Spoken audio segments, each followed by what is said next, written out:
Good morning. Thank you for joining us for Let's Talk with Miss Ann. Of course, you know my name is Ann Jones, and I have none other than the Lady of Inspiration with us here this morning, our co-host. Good morning, Miss Ann. It is indeed a pleasure to be here with you on this morning. It is. You are looking gorgeous this morning. Yourself. You going somewhere after you leave here?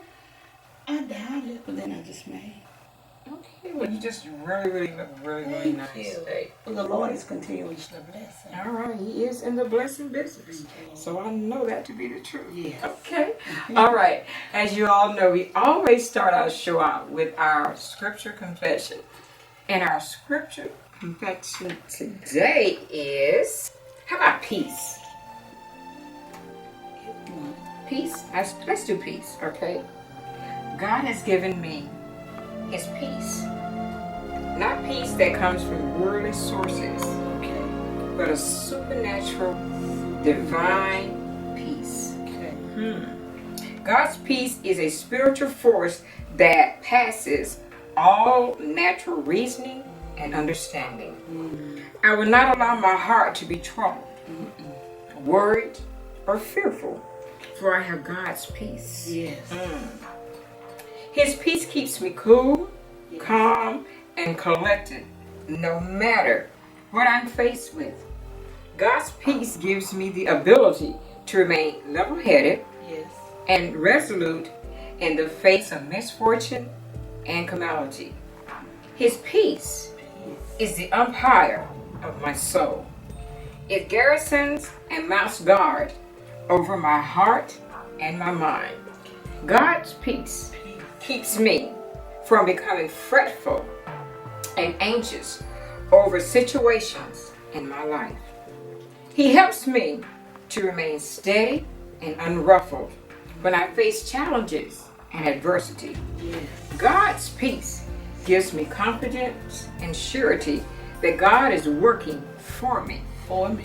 with me, With me. and in me to fulfill His plan and purpose for my life. I can face the uncertainties Yes. of the future without apprehension and with complete confidence, knowing that God will work all things out for my good. For my good. Peace. Peace. Oh my goodness. There is nothing like the peace of the Lord. And When inner those peace. situations come up Yes. and you just don't know what to do, just tell Him, Father, give me peace. I'm going to wait on you. Do like footprints, you know what I'm All saying? right, all When that right. situation gets too heavy for me, Okay. Lord, pick me up. Yes. I need you to carry me through Carry this. me. I can't do it without you, Father. I need you leaning and depending totally on you. You better go on with the Huh? show, Miss Ann. See, because before I go on, remember what I told you at the beginning of the year in 2012? I'm not going to get upset with people. right. I'm going to tell my daddy on you. All right. Mess with me if you want to. All right. I'm going to call my daddy and tell him all about the situation. And he knows when I bring it to him, Yes. I want him to handle it. And he will can't nobody handle it. Like Miss my Ann, you dad. better move on with Okay, the show I better. this morning. Ooh, Yeah. my goodness. I'm stirring felt this that. morning. Oh, girl. Okay. I felt that. Yes. Again, we're in February, Black History Month. Huh? Yeah. And we've got a gentleman here that has been doing some phenomenal things. And I'd love to see, especially, I'm not saying he's just a really young, but rather young black man doing Yes. positive things. Positive That things. means so much to me. Because we have so many brothers that are incarcerated right now, you know? Yes. And they're almost becoming an endangered species around here, you know? And we're wanting the young people to realize that, yes, we have positive brothers out here doing positive things and doing great things in the community, you know? They said there's not very much guidance and leadership for our young men out there. But we're here to prove you wrong and let you know Yes. we do have Yes. some brothers out there that are doing some positive things. Yes. Doing some good things, you know. They're wearing their pants up. They're not Yes. hanging. You know what I'm Yes. saying? They've got businesses, you know. They have wisdom and knowledge and understanding, huh? They're staying focused. Oh, staying focused. That was what Mr. Kevin Evans told us last That's week. what he told us. Stay focused. Stay focused. Work hard. Work hard. And everything would have come together Yes. for your good. Oh my goodness. Well, this morning we have Mr. Harry Sackford here with us this morning. Did I say your name correctly? Yes, ma'am. How are you doing this morning? Pleasant. How about yourself? I'm doing absolutely great. It's a pleasure to have you on the show this morning. Oh, thank you. I heard that you did a documentary about homelessness. Yes, ma'am. At the time, I was unemployed, and I had idle time. What I wanted to try to do was vent that in a positive manner. So one of the guys that I had befriended, he's a photographer in the Dothan area. He and I, we sat down and we brainstormed, and I had already been contemplating doing a project like this because in Enterprise Ozark Community College, I took journalism. So this here would be like a field, something that I can do along a journalistic line. So we sat down, we talked, and I had set a date. And then they hit me one Tuesday night. I said, I think I'm gonna go on and step out. So I parked my car at my sister's place, and my destination was to be out there for 1 week to try to convey, the message for the homeless people. Because these people exist, but they don't have a voice. So what I did was I parked my car, I put a few items in the book bag that I had, and I walked from the Flowers Chapel community to the west side, the Bottoms area, and I just began to shop around for a little area that I could lay my head. Due to the fact that it was late in the evening, I had missed the rescue mission, so I couldn't get in at the Ark or the Dothan Rescue Mission. So I found myself sleeping on a slab of concrete about this wide. The next morning, a photographer, he came out, he did a briefing, and then we met a guy supposedly from New York. And it was from that moment on, we began to just set out.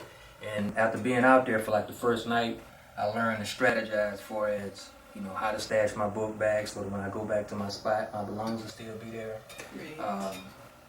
Due to the fact that I missed the mission, and I woke up on this slab of concrete, I went to the public library to wash my armpits. I mean, just that fast, I had already tapped into that reality that this is what some people go through on a day-to-day basis. And when you're underwater, you have to think, what should I do in this situation? And while being out there, I met people from all over the country. I met a couple from Sacramento. I met a single Vietnamese guy from New York. I met a young Caucasian guy from deep down South Florida who jumped trains and ended up here. I met a guy from Mexico who migrated to Hollywood, California and came out here. I met a couple of five. When I met this couple from five, I learned that they had a 4-year-old and 2 children in diapers. And they was down to 1 diaper. And due to the fact that I didn't have any money on me, I remember calling my sister, using the guy's cell phone to call my sister and relate to her what I had just encountered with this family. She brought out some money and I went and got diapers and some food and took it to their place of dwelling. But what I try to, share with people is that when I was working, I had the opportunity to work with 2 moving companies. And what I got was a behind-the-scene look at what the typical American family go through on a day-to-day basis, whether it be single parent, 2-parent, whether they be a cook at Waffle House, or whether they be an engineer. People are suffering. People are catching it hard. And you just never know what you may wake up to one morning. Okay, so after that first night, were you able to go there to the mission and stay? I was permitted to do so, but for some reason, when I took on this mission, there was sometimes I had to apply wisdom. And I said, well, I could go in, and I had my paperwork. All I had to do was fill it out and go in. But it was like my heart was telling me to go back to the streets, and that's what I did. And those are the ones that I come in contact with who they're not fond of going in and living up under the rules that you have in these missions. So I went back to the streets, and there was a time when I slept in an abandoned house. I wanted to really be engulfed by their reality. So I set out to be engulfed by their reality. Didn't call anybody, meet me at Oak Street, give me something to eat, or hand me some money. I wanted to feel what they felt. And a lot of these people aren't necessarily people that are on drugs or anything like that. They're just people that have had hard times, correct? Correct. That's what I learned about the family of 5. Supposedly they lost their house to a house fire. I met another guy who was involved with somebody who was supposedly on drugs. due to the fact that he was illiterate, can't read and write. He was put in a situation where when he lost so much, it was difficult for him to regain what he lost. And this guy said he can build a house from the ground up. But construction is low due to the fact that the economy is in the condition that it's in. Therefore, he can't obtain work there. But when he tried to go out and fill out applications or whatever, people don't want to take the time to help him with it. So he resides in the forest on the north side by the north side of Walmart. So not all of them are homeless because of alcohol and drug abuse. Well, did you just come up with this on your own? You really just wanted to do this to see what it actually was in reality, or did the Spirit of God lead you to do this? Anybody that knows me know that when I apply my hands to produce artwork, when I start writing storylines, and when I get involved in projects like documentaries, it's to convey a message to the people. So it's just something that I wanted to do, and I finally come in contact with somebody who said, you know what, I'm going to take you up on this offer. Just let me know when you want to go to the streets. So in all that I do, I just try to inform the people, whether it be through a project like this or anything else I get involved in. It's just something I wanted to do. There's a lot of things that I want to do, but sometimes you have to have necessary resources and funds in order to boost what you're trying to do. And this was just one of those projects I didn't have to make a major investment in order to achieve. Yeah. It's just absolutely awesome, And again, that's where it comes into play that, am I my brother's keeper? We a lot of times get so consumed with taking care of me, my four, and no more. You know what I'm saying? And we are so selfish, and we don't think about other people. Everybody that you see out on the streets isn't necessarily a bad person. Some people have just come up on hard times, And if you can be a blessing and help someone, do that. That's why God blesses us. He blesses us to be a blessing, Yes. And when I do see people out there a lot of times, and they're hungry or whatever, I may not necessarily give you money, but I will get you something to eat, That's one of the reasons why we do a lot of the things that we do, is because we want to be a blessing to people that are in need. Because, the word does tell us that when you close your hand in your heart and you have it, God said in his word in Proverbs, I will curse you with many curses. Okay. So it is a blessing to be a help to people that are going through. Now, I heard you when you were talking to Leader of Inspiration, you was talking about you have art. Right. And you like to write. Right. So you have a book? Actually, a book I wrote while confined. It's about what I experienced being a sexual abuse victim at the age of 10. And for a long time, I kind of harbored, the reality of being sexually abused as a 10-year-old boy. Finally, I broke. I confessed it. And it's like after I confessed it, it's like a world of pressure, was like relieved from me. And that led me to go on and start writing this book, which is now in the process of being converted into a movie in the Dothan area, the language area. That's awesome. Let me say, the scripture tells us that when we lend it unto the poor, we lend it to the Lord. Yes, when we give to the poor, we lend to God. I say. Isn't that awesome? Yes. So we can't keep our hand closed up. I remember a few weeks back where our ministry, Land in a Hand program, we were called on for a young man that we never seen, didn't know, that didn't have any food, any household items, and we went to the rescue. God had blessed us to be a blessing to that young man. And that's what we want to continue to do, is be a blessing. That's true. That's true.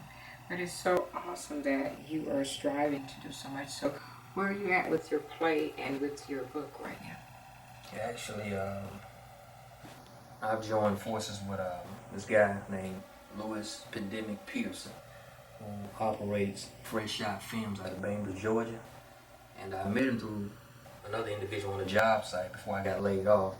And he wanted to read the book. He had heard about the book. He had went on YouTube and saw some of the stuff that I had already accomplished. And after reading the book, within 4 days, he said, I'm going to do a movie on this. And he challenged me to convert it from book form to screenplay, which I did, approximately 3 weeks. And it was up to me then to start going out and recruiting people. So thanks to Talk of the Dot, Louis Peterson, Fresh Shot Films, and I myself and a few other people mobilizing, I was able within 4 days to recruit 75 cast members from Georgia, Alabama, and Georgia. Georgia, Alabama, and Florida. And we hope to start filming February the 14th.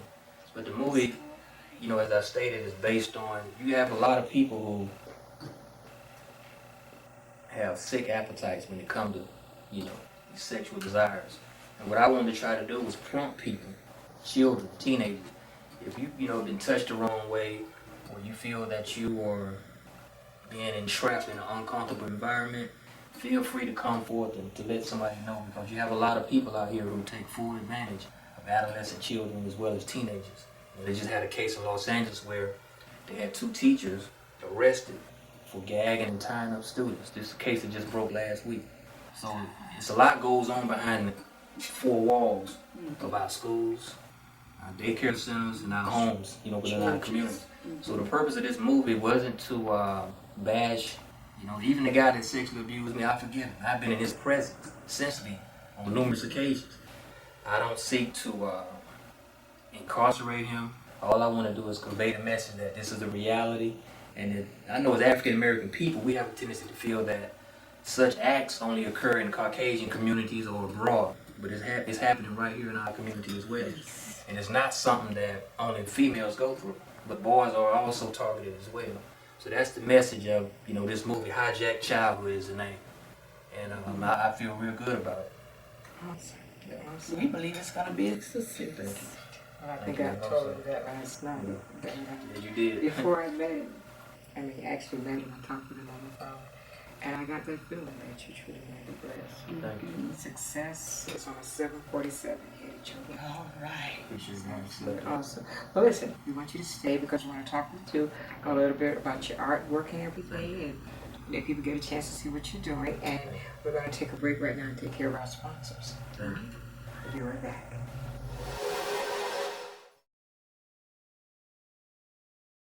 We'd like to give a very special shout out to our sponsors this morning. First of all, we have our own Lady of Inspiration and the Spiritual Soul Sisters. We want to thank them so very, very much for sponsoring Let's Talk with Miss Ann. We have Bruce. Good morning, Bruce. Good morning, over at Wolf Motors here on Rooker Boulevard. And of course, Studio 318, wearing one of these Coogee dresses this morning. Yes, ma'am. Okay. Doesn't she look gorgeous? Okay, you know. But giving a shout out to Studio 318. And we have a new fashion store here in Enterprise, Alabama. And the name of the store is Bold Fashions. They're located at 106B Plaza Drive here in Enterprise, Alabama. The phone number is 334-393-5